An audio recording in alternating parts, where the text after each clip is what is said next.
आज हम बनाएंगे अचारी आलू, बहुत चटपटे, जायकेदार और मज़े से भरपूर।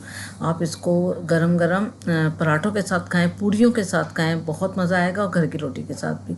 उसके बाद हमने लिया है 1/4 कप ऑयल, उसमें लहसुन डाला है बारीक कटा हुआ 1 टेबल स्पून। उसके बाद इसमें जाएगा जीरा 1 टेबल स्पून, कलौंजी जाएगी 1 टेबल स्पून, और 1 टेबल स्पून ही कुटी हुई लाल मिर्च जाएगी। अगर कि मिर्च ज़्यादा पसंद करते हैं, अगर कम पसंद करते हैं तो कुटी हुई लाल मिर्च जो है 1 टीस्पून जाएगी।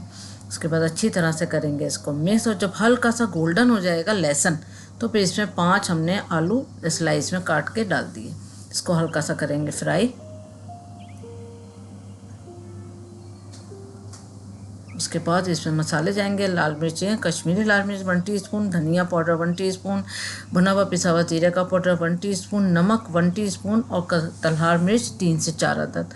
टमाटर जाएंगे 3 मीडियम साइज़ के स्लाइस में कटे हुए। अच्छी तरह करेंगे इसको मिक्स, और मिक्स करने के बाद इसको हमने हल्की आंच पे 15 मिनट तक ढक के छोड़ देना है।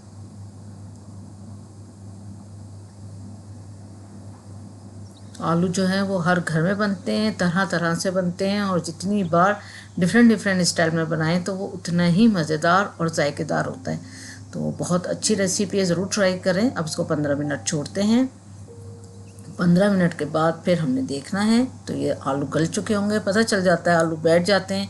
फिर हरी मिर्चें डाल दें, इसमें 3 से 4 अदद मोटी वाली, हरा धनिया बारीक काट के डाल दें, और फिर थोड़ा सा करें इसको मिक्स, और फिर डिश आउट कर दें। तो बहुत ज़बरदस्त सी रेसिपी तैयार है, झटपट बन जाने वाली और बहुत मज़ेदार और जायकेदार।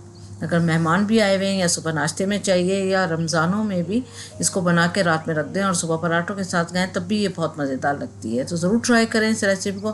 Thank you for watching. दुआ में याद रखें, अपना ख्याल रखें। अल्लाह हाफिज़।